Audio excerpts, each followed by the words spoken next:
Adverse drug reaction, देखिए अक्सर आपने सुना होगा कि एक आदमी अच्छा खासा है, अच्छा भला आदमी है, दवाखाने को जाता है, कुछ दवा लेता है, कुछ गोलियां लेता है और सडनली जो है उसको एक रिएक्शन होता है, अक्सर औकात में उसकी मौत भी हो जाती है। ये कॉमन इंसिडेंसेस है, ऐसा कोई नया नहीं है।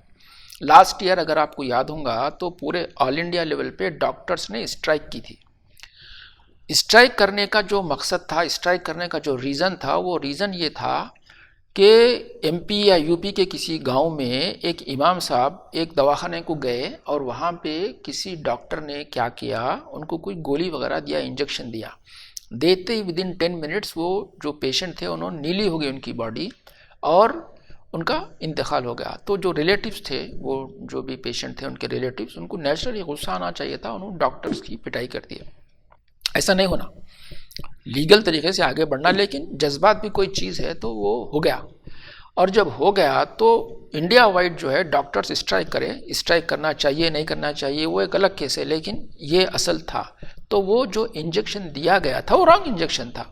तो मतलब ये हुआ कि दवा का एक गलत इफेक्ट हुआ।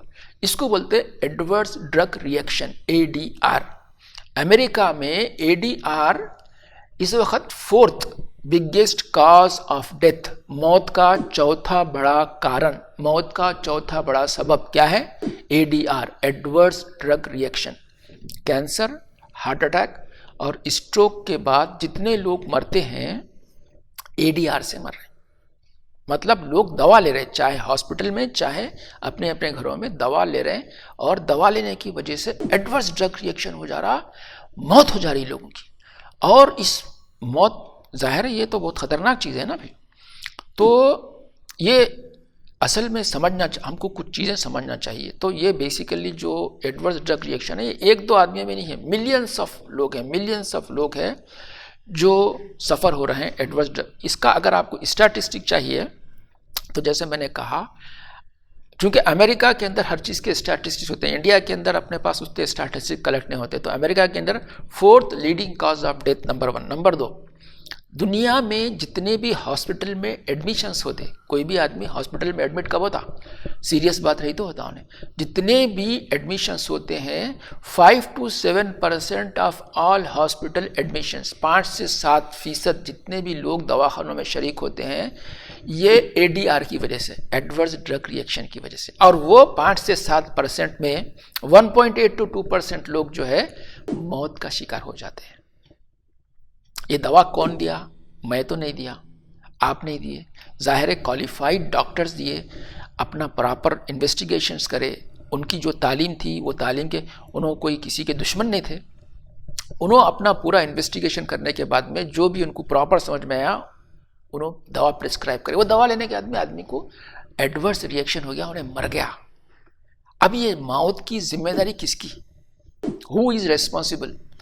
डॉक्टर्स का तो मामला ये है कि पहले ही जैसा ये एडमिशन हुआ, आपसे एक फॉर्म के ऊपर सिग्नेचर ले लेते आपसे कि भाई अगर कुछ हुआ तो रिस्पॉन्सिबिलिटी किसकी? आपकी। तो हमारे दिमाग में ये खुलना चाहिए बात कि भाई अगर आप फॉर एग्जांपल दुनिया में आप बताइए, लाखों लोग, हज़ारों लोग हैं, दिन रात कोई अदरक इस्तेमाल करता, कोई लहसुन इस्तेमाल करता, घरों की चीज़ें ना, हल्दी। कभी कोई सुनने में आया कि कोई घर की बनी हुई चीज़ से एडवर्स ड्रग रिएक्शन हुआ और आदमी मौत का शिकार हुआ? कभी पूरी हिस्ट्री ऑफ ह्यूमैनिटी में सुनने में आया? इसलिए कि ड्रग्स के लिए हमारी बॉडी बनी ही नहीं, हमारी जो जिस्म है वो ड्रग्स के लिए बनी नहीं, दवाओं के लिए बनी नहीं। दवा एक फॉरेन चीज़ है, एक एलियन चीज़ है, नई चीज़ है। तो बॉडी पहले दवा को बाहर करने की कोशिश करती है, लीवर आपका उसको फ्लश आउट करने की कोशिश करता। लेकिन ये फार्माकोलॉजी वगैरह एक लंबा जो है सिस्टम है जिसके अंदर आपके बॉडी की कैपेसिटी से ज़्यादा उसको डोज दिया जाता है ताकि जितना लीवर बाहर कर सके, बाकी का बॉडी के अंदर चले जाए। अब जाहिर है जो चीज़ बॉडी अनजान है, जिस चीज़ के लिए बॉडी बनी ही नहीं, वो जब जाती है तो अंदर क्या क्या तमाशे करती है आपको मालूम नहीं है। इसी का नाम है एडवर्स ड्रग रिएक्शन। अमेरिका के अंदर सालाना 75 से लेके 180 बिलियन डॉलर का सालाना खर्च, सालाना एक्सपेंस सिर्फ ये ADR को ठीक करने में लगता है। मतलब जितना पैसा डायबिटीज़, ओबेसिटी या हार्ट वगैरह के इलाजों के ऊपर हुकूमतें खर्च करती है, उससे ज़्यादा खर्च हुकूमत को करना पड़ता है एडीआर के कॉस्ट, एडीआर के ऊपर 75 to 180 बिलियन डॉलर। इंडिया का तो पता नहीं है।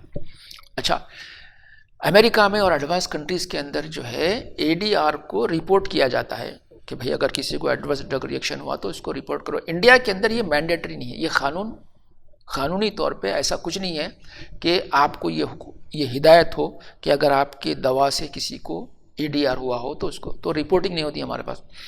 कितने लोगों का मौत एडीआर की वजह से होती है आपको पता ही नहीं चलता। उसके 2-3 मोटे मोटे वजूहात है। एक वजह तो जैसे मैं बोला आपको कोई लॉ नहीं है।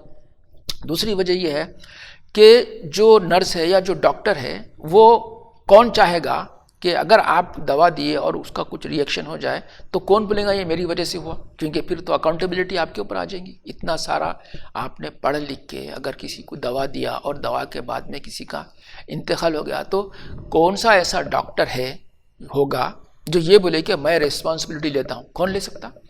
तो कोई रिस्पॉन्सिबिलिटी लेता ही नहीं, तो ये सारे केसेस आपके दब जाते। लेकिन अगर रिपोर्टिंग हो, जनरली जो एडवांस कंट्रीज है जहाँ पे रिपोर्टिंग होती है तो उसका एडवांटेज भी होता है। एक तो डॉक्टर्स कॉन्शियस हो जाते दवा प्रिस्क्राइब करने में।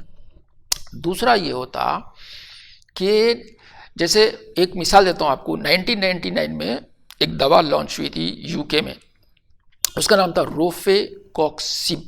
ये दवा बहुत सक्सेसफुल चली, लेकिन चलने के बाद में ये मालूम हुआ कि 88,000 से लेकर 144,000 तक लोगों को एडवर्स ड्रग रिएक्शन हो गया। तो मर्क जो कंपनी है, बहुत मशहूर दुनिया की बड़ी कंपनी है, उन्हें शेल्फ से उसको उठा ली। लेकिन इंडिया के अंदर 213 में एनाल्जिन जो एक दवा है उसका एडवर्स ड्रग रिएक्शन हुआ, उसको बैन करना पड़ा। लेकिन फिर जो है हुकूमत की तरफ से उसको मार्केट में जो भी प्रेशर पड़ा, पॉलिटिकल प्रेशर बोलिए, जो भी चीज़ें हैं, उसकी वजह से गवर्नमेंट बोली ठीक है, अगर आप दवा के ऊपर ये लिख दो कि इसका जो है ये साइड इफ़ेक्ट्स होते हैं, अगर आप क्लियरली लिख दो तो ठीक है, तो वो फिर मार्केट में आ गई। तो इंडिया के अंदर कई बैंड दवाएं भी मार्केट में आती हैं। तो एक तो मैंडेटरी नहीं है, दूसरे डॉक्टर्स रिपोर्ट नहीं करना चाहते, तीसरे दवाओं का जो सेल्स होता है वो सेल्स जनरली फार्मा कंपनी के जो सेल्समैन होते हैं उन लोग सेल्स करते। तो ये सेल्स एग्जीक्यूटिव्स दवाओं के जो है प्लस पॉइंट्स बताते, नेगेटिव पॉइंट्स नहीं बताते। डॉक्टर्स जनरली लाइल रहते कि इसके साइड इफ़ेक्ट्स क्या है। तो ये भी एक रीज़न है जिसकी वजह से एडीआर होता है। समझ में आया? लेकिन अब ये सारी जो गुफ्तगू है मेरी 3-4 मिनट 5 मिनट की, ये गुफ्तगू का टेक अवे मैसेज क्या है? पहला टेक अवे मैसेज जो मैं तमाम अवाम को, सुनने वालों को देना चाहूँगा वो ये है कि एक तो आप अगर दवा इस्तेमाल करते हैं, डॉक्टर आपको दवा प्रेस्क्राइब करता है, तो आपका पहले हक है कि आप ये पूछो कि इस दवा के साइड इफ़ेक्ट्स क्या हैं, नंबर 1। नंबर 2, अगर जैसे ही दवा इस्तेमाल करें और आपको कुछ रिएक्शन वगैरह होता है तो उस दवा को इमीडिएटली स्टॉप कर दीजिए। ये तो खैर डॉक्टर्स भी आपको एडवाइस करते हैं। तीसरी बात, जैसे मैंने कहा कि आपकी बॉडी मेडिसिन के लिए डिज़ाइन ही नहीं हुई, उसका डिज़ाइन ही दवा खाने के लिए हुआ ही नहीं है, तो आप दवा क्यों खाते? और कोई ऐसा हर्ब कुदरती तौर पे जो अल्लाह ने पैदा किया ऐसा नहीं है जो आपके दवाओं का अल्टरनेटिव ना हो। अगर आप मजमूई तौर पे देखना चाहें, मजमूई तौर पे, मैं बहुत डिटेल में नहीं जाऊंगा, टॉप लाइन में अगर आपको बयान करूं मैं कि जनरली दवाएं होते क्या हैं, 2-3-4 कैटेगरीज के होते हैं। तफसील में तो अब दवाएं तो हज़ारों हैं, 8,000 के करीब बीमारियां हैं। हाँ, आप किसी फार्मेसी में चले जाइए तो पूरा का पूरा भरा हुआ है दवाओं से। तो कितनी दवाएं आपको खुद पता नहीं है, कई कंपनीज, ब्रांड नेम्स, कॉम्बिनेशंस वगैरह वगैरह। लेकिन टॉप अगर आप देखना चाहें तो आपको पता चलेगा कि एक तो पेन किलर्स होते हैं जो दर्द को आपके कम करके बताते हैं आपको। दूसरे एंटीबायोटिक्स होते हैं जो अगर आपको जो है जो आपके अंदर जरसूमा बैक्टीरिया वगैरह उसको मारने के लिए एंटीबायोटिक्स होती है। और क्या रहता है? स्टेरॉइड्स रहते हैं। और क्या रहता? और आपका एंटी एलर्जिक मेडिसिन होते। तो ये टॉप लाइन में 3-4 किस्म की ही दवाएं, एंटी इन्फ्लेमेटरी होते, हाँ, जो सूजन वगैरह हो गई उसको ठीक करने के लिए। तो दवा तो बजाते खुद किसी को ठीक कर नहीं सकती। लेकिन जैसे मैंने ये 4-5 टॉप की बातें बताई हैं आपको, जैसे डिटॉक्स करने के लिए, या जैसे टॉक्सिसिटी हो गई तो एसिडिटी वगैरह को दूर करने के लिए, तो 4-5 टॉप लाइन समझ लीजिए आप, जो दवाओं को आप अगर ब्रॉडली कैटेगराइज करना चाहे तो कर सकते हैं। आपके पास हर्बल के अंदर भी इससे ज़्यादा चीज़ें हैं जो आपको बग़ैर साइड इफ़ेक्ट्स के ठीक कर सकते हैं। तो जितना हो सके अपने आप को दवाओं से दूर करने की कोशिश कीजिए। वक्त आ गया है कि आप अवेयरनेस क्रिएट करें अपने अंदर, आप जागृति पैदा करें, आप जागें। दवाएं खा के अपने, देखो आप हर एक के घर में एक ना एक स्टोरी है कि हम लोग अपने पैसे देके अपने बुजुर्गों को दवाखाना ले जाके पैसे खर्च करके उनके करीब नहीं रह सकते, उनके आखिरी वक्त में उनकी डेड बॉडी लेके आते हैं। देखिए, इसको समझने की कोशिश कीजिए। मैं ये मैसेज नहीं दे रहा हूँ कि डॉक्टर्स या हॉस्पिटल्स ख़राब हैं, ये रॉन्ग मैसेज मत लीजिए। डॉक्टर्स हमारे दोस्त हैं, उनका इंटेंशन नेक है, लेकिन हर चीज़ में एक्सेप्शन होता है, इस्तिस्ना होता है, लेकिन होता है। तो जितना ज़्यादा प्रिकॉशनरी मेजर्स लेना चाहिए, एहतियात करना चाहिए, उतना ज़्यादा अच्छा है। तो अपनी सेहत को कंट्रोल में रखना ज़्यादा बेहतर है, बजाय इसके कि बीमार पड़ने के बाद में पछताना। ओके, तो ये एक है। तो टर्न टू नेचर, नेचर की तरफ पलट के आइए। हम लोग पिछले 3 साल से इस मुफीद वेलनेस सेंटर के अंदर डायबिटीज़ रिवर्सल प्रोग्राम करते हैं। बेसिकली डायबिटीज़ रिवर्सल तो हम नाम यूज़ करते हैं, लेकिन ये एक हेल्थी लिविंग का प्रोग्राम है जिसके अंदर आके आपकी तमाम बीमारियां दूर हो जाती हैं। डायबिटीज़, ब्लड प्रेशर, इवन हमारे पास कैंसर का पेशेंट भी लोगों ने रिपोर्ट किया कि ठीक हुआ है। 10-10, 20-20 गोलियां लोग लेकर आते हैं, वो छोड़ चुके हैं। तो हम बेसिकली डाइट और एक्सरसाइज और जनरल आपकी अवेयरनेस क्रिएट करते हैं दवाओं के बारे में। तो आज का जो प्रोग्राम था, ये जो छोटा सा मैसेज था वीडियो, ये ADR एडवर्स ड्रग रिएक्शन के बारे में था। इंशाल्लाह हम आपको ऐसे ही छोटे छोटे वीडियोस दवाओं के, ख़ास तौर पे ऐसी दवाएं जिनका आम चलन है, उनके क्या रिएक्शन है उसके बारे में बयान करते रहेंगे। उम्मीद कि ये आपको पसंद आया होगा। थैंक यू, शुक्रिया, अस्सलाम वालेकुम।